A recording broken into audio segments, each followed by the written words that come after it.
Watch a Boeing 737 touch down at the busiest airport on Earth. 170,000 pounds of aluminum settling onto a runway in Atlanta. For that landing, the runway, the lights, the right to arrive, the airline pays the airport about $240, less than a decent hotel room. Now, look past the runway, at the concrete decks where your car is waiting. This year, according to the airport's own audited numbers, those decks will earn roughly twice as much as every landing fee combined, every airline, every flight, all year. If that seems backwards, stay with me, because almost everything you assume about this place is. This is a story in 7 questions. What does it actually cost to build one of these? Who pays for it? The airlines or you?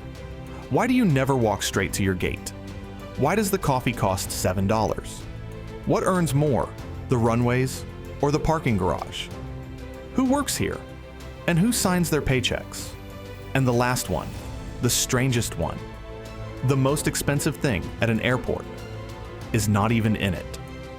By the end, you'll never walk through a terminal the same way.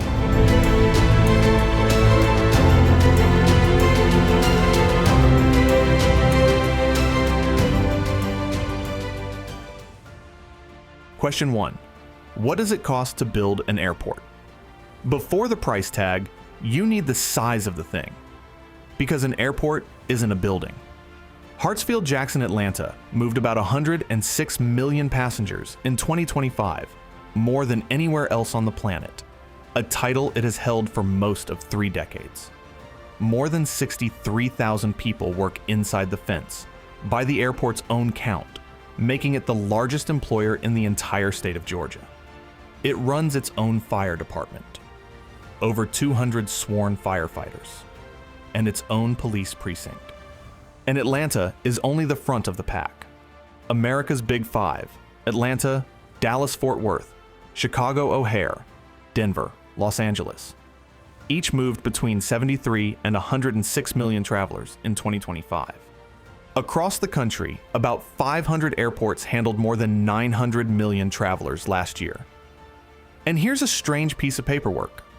On the Federal Registry, only 58 of them are legally international airports. Atlanta doesn't make the list.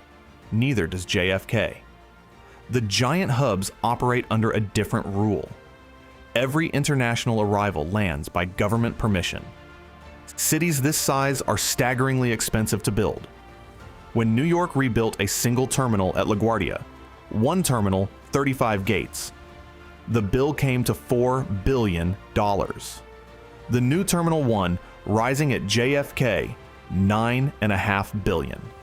Kansas City's brand new terminal, a bargain at $1.5.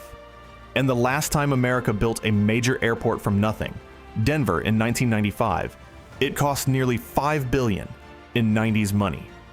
Nobody spends that on a building unless the building gives it back. Which raises the obvious next question. Who's actually writing the checks? Question 2. Who pays for all of this? The airlines or you? Start with the airlines, because their bill breaks the frame. Airports charge aircraft by weight. And when a fully loaded 737 touches down in Atlanta, the ticket comes to the number from the open, about $240. The same touchdown at Los Angeles runs about $1,000. At Chicago O'Hare, closer to $1,800. Real money. But for a $100 million machine carrying 170 paying customers, a rounding error. Airlines rent the building too. Gate space at Atlanta leases for more than $260 per square foot per year. And every ticket you've ever bought carries a small facility charge, $4.50, a number Congress capped in the year 2000 and has never raised since. Now, here's what airlines do not hand over: your bag fee. Checking a suitcase on a domestic flight now runs $45, and in basic economy across the Atlantic, closer to $80. Every cent goes to the airline. In 2025, American carriers collected nearly $7.5 billion in baggage fees. and the airport's share of that pile was zero. What the airport bills for instead is the machinery, the miles of conveyors and sorting halls under your feet, charged back to the airlines that use them. Add up everything the airlines pay: landing fees, rents, the systems. And at a typical American airport, it covers a little more than half the revenue. Sit with the other half of that sentence. Nearly half of the money that runs these places never comes from an airline at all. It comes from the other customer, the one holding a coffee. And one more twist before we follow that customer inside. Stack up what the Big Five actually collect in a year, and the passenger rankings flip upside down. Los Angeles brings in about $2 billion. Atlanta, the busiest airport on the planet, brings in $740 million. Not even half. Part of the answer is the fee schedule you just saw. Atlanta charges some of the lowest landing fees of any major hub in America. And those cheap runways are the bargain that keeps 106 million passengers flowing through. Volume over margin. To be fair to the carriers, they are not passive tenants either. The big airlines sign leases that run for decades, with formal approval rights over major construction. The airport may be the landlord, but Delta, United, and American are anchor tenants, and those tenants negotiate. Question 3. Why do you never walk straight to your gate? Next time you clear security, notice the route. The corridor bends, opens, and delivers you through a canyon of storefronts. That geometry is not an accident. It's the floor plan doing its job. The stores along that path are unusual tenants. A typical airport concession commits to a guaranteed minimum payment, often millions a year, plus a cut of every single sale, commonly somewhere between 10 and 20 cents on the dollar. In exchange, they get some of the most productive retail space in the country, median rents around $170 per square foot, and at the biggest hubs, north of $250. Why is that space worth so much? Time. You arrived 2 hours early, cleared screening, and now you're on the far side with money and nothing to do. Researchers who studied nearly 90 American airports found that when passengers stay just 10% longer, food and drink sales rise about 8%. The industry even has a nickname for that window after screening. When the stress drops and the wallet opens, they call it the golden hour. If you're enjoying how this machine comes apart, that's what this channel does. The money behind the machines. Subscribing is the quiet way to say, keep going. Question 4. Why does the coffee cost $7? Inside the golden hour, everything costs more. But not because the beans flew first class. Split the cup.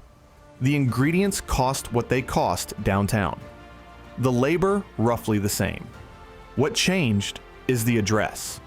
Because a slice of every cup flows back to the landlord as rent. Here's the wrinkle most travelers never hear.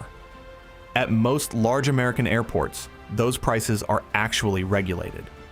Portland requires street pricing, the same price as the city by rule since the 80s. San Francisco allows 10% over. New York's Port Authority, 15. Los Angeles, 18. The caps are real. So are the failures. In 2019, a traveler at LaGuardia photographed a beer priced at $27.85.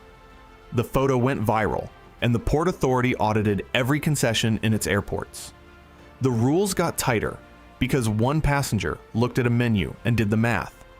So when the price stings, understand what you're tasting. A little of it is margin. Most of it is a building's rent, passed through a paper cup. Question 5. What earns more, the runways or the parking garage? Step outside to the least glamorous machine in aviation. At Atlanta, it is not close. In the airport's last audited year, landing fees brought in about $90 million. Parking brought in about $180 million. The rental car counters added another 55 on top. The decks beat the runways 2-1. And that's the national pattern. Parking and ground transport is the single largest non-airline earner American airports have, about $6 billion a year. The curb is metered too. Every ride-share pickup at a major hub carries an access fee. $4 at LAX, $5.50 in San Francisco, $6 in Seattle. And those small numbers compound. San Francisco alone cleared more than $60 million in ride-hail fees last year, by local reporting. Even the rental car pays a toll. A daily customer facility charge, $6 to $9, rides on every rental agreement, and those line items quietly financed something enormous. At Los Angeles Airport, a rental car complex that cost about $2 billion, 5 million square feet, 6,500 stalls, for rental cars. Park and you pay the airport. Ride and you pay it again. Rent a car, same landlord. Every way you can touch the ground has a price on it. Question 6. Who works here and who signs their paychecks? 63,000 people work at Atlanta's airport, and the breakdown is not what you'd guess. The federal government supplies the security state. Roughly 50,000 TSA officers across the country, and about 14,000 air traffic controllers, all paid by Washington, not by any airport. The overwhelming majority of everyone else, flight crews, ramp agents, baristas, cleaners, work for private companies. And the airport authority itself? The name on the building? At Atlanta, its staff is about 1,400 people, of 63,000, roughly 2%, which leaves the money. Because here is the strangest rule in American aviation. Nearly every commercial airport in the United States is publicly owned, and by federal law, a condition stitched into every airport grant: the revenue is trapped. Every dollar an airport makes must be spent on the airport. It cannot flow into a city's general budget. It cannot be paid out as profit. Legally, there is no one to pay it to. So the money loops. Parking fees become new concourses. Coffee rent becomes runway resurfacing. It's why the terminal you're sitting in always seems to be under construction. The machine is required to feed itself. Then who gets rich? Not the airport. It isn't allowed to. Follow the loop outward instead. The bondholders who finance the terminals. The construction giants who build them. The concession companies running 125,000 workers worth of shops and restaurants. The machine can't keep the money. Everyone orbiting the machine can. Which leaves question 7, the one I promised would sound strange. The most expensive thing at an airport is not in it. In most of the United States, the right to land isn't bought or sold. You pay the landing fee, $240, and the runway is yours. Only 3 American airports are so full that the government rations access: JFK, LaGuardia, and Reagan National. But at London Heathrow, every takeoff and landing is a rationed right, called a slot. And slots are bought and sold between airlines like real estate. In 2016, Oman Air wanted a single early morning arrival. Kenya Airways owned one. The price for that slot, no gate, no building, no aircraft included, was $75 million. All that money for a time of day. A decade later, it's still the record. And that's the cleanest way to see what an airport really sells. Not flights, airlines sell those. An airport sells access to the runway at $240 a landing, to the traveler at $12 a head in the golden hour. And at the very top of the market, access itself becomes the asset, worth more than the planes that use it. You've been paying for all of it, quietly, for years, at the parking meter, the coffee counter, the rental desk, never once seeing a bill. So, the comments are open. What's the most you've ever paid just to park at an airport? I read everyone. And if you want the other half of this story, who really owns the private jets? That documentary is on your screen now. See you next week for a new video.